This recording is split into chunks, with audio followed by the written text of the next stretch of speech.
Minyak mentah dunia naik karena Arab Saudi menaikkan harga jual resmi pada bulan Juli dengan tambahan premi $6,5 Amerika. Harga minyak tak bisa dibendung, padahal produsen yang tergabung dalam OPEC Plus menaikkan produksi harian sebesar 648.000 barel atau 2 kali lipat dari rencana awal. Apa dampak kenaikan minyak mentah dunia terhadap kebijakan pemerintah di dalam negeri? Jurnalis Kompas TV, Putri Oktaviani dan juru kamera Subandi sudah ada di Bursa Efek Indonesia sekaligus memantau IHSG. Selamat pagi Putri, ini apa dampak kenaikan harga minyak mentah terhadap keuangan Pertamina dan juga kebijakan pemerintah dalam pembelian BBM? Tentu saja adalah subsidi yang makin melonjak ini yang bisa saja membuat eh, di mana minyak dunia yang tengah melonjak ini bisa membuat subsidi bisa semakin bengkak seperti itu, Glenn dan juga saudara. Nah, kalau kita melihat APBN di 2022 pada bulan April lalu memang sempat surplus 103,1 triliun rupiah, tetapi kondisinya bisa saja berbalik di paruh kedua ini. Kenapa? Karena kalau kita melihat di 19 Mei kemarin, Menteri Keuangan Sri Mulyani ini sudah mulai bisik-bisik bahwa keuangan Pertamina ini bisa tertekan akibat dari harga minyak dunia yang terus naik, tetapi harga jual dari bensin ecer justru di bawah harga keekonomian.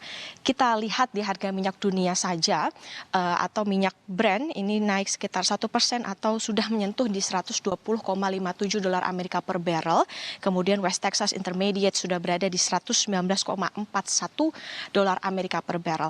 Lalu minyak di Indonesia seperti apa? Nah, ini untuk Pertalite yang kita tahu harga jualnya saat ini adalah 7.650 per liter. Sebetulnya harga keekonomiannya ini adalah 12.500. Artinya ada selisih sekitar 4.850 yang harus ditanggung oleh Pertamina. Pertamax yang April kemarin naik menjadi 12.500, harga keekonomiannya adalah 16.000. Artinya ada selisih juga yang harus ditanggung oleh Pertamina. Yang harus diwaspadai adalah ketika harga Pertamax naik, masyarakat berbondong-bondong justru pindah ke Pertalite.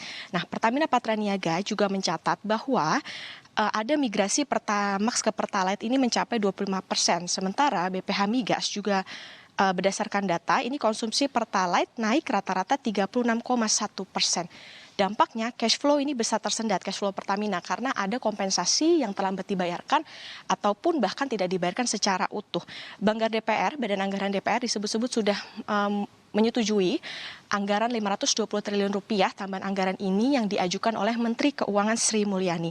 Dan asumsi harga Indonesian crude price dari $63 Amerika per barrel menjadi $100 Amerika per barrel. Ini diajukan supaya harga minyak, gas, maupun juga listrik tidak naik. Nah, ini nantinya dana ini akan dialirkan begitu ke subsidi energi, yakni 74,9 triliun, kompensasi BBM dan LPG di 2021 dan 2022, ini 324,5 triliun, dan ada sisa kompensasi yang nantinya akan di carry over ke 2023, yakni 49,5 triliun. Nah, untuk menjaga daya beli, pemerintah juga akan mengeluarkan anggaran perlindungan sosial, yakni 18,6 triliun, dan ada tambahan dana bagi hasil, yakni 47,2 triliun.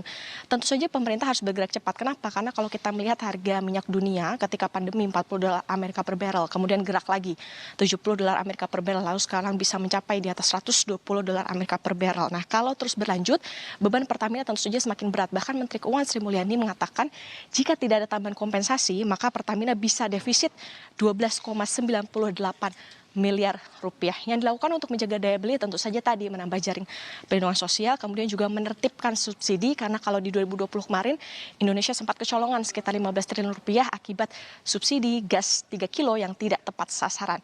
PR dari Pertamina juga bertambah, yakni memberitahukan kepada masyarakat bahwa fluktuasi harga minyak dunia juga sering kali terjadi. Terakhir, Denis dan juga saudara, kita akan pantau bagaimana pergerakan IHSG. Setelah kemarin ditutup menguat 0,63%, nampaknya IHSG juga masih belum mudah diterka begitu ya. Kemarin ditutup di 7.141,05. Hari ini IHSG dibuka di zona merah atau pelemahan 0,18% ke level 7.125,47. Hari ini IHSG bisa saja menguat, Glenis dan juga saudara, tapi terbatas. Ini diakibatkan dari adanya aksi profit taking oleh investor dan juga para investor ini lebih selektif dalam melakukan aksi beli. Kita tunggu nanti bagaimana pergerakannya sampai penutupan di sore hari. Glenis. Baik, terima kasih jurnalis Kompas TV Putri Oktaviani atas ulasan Anda langsung dari Bursa Efek Indonesia. Selamat bertugas kembali.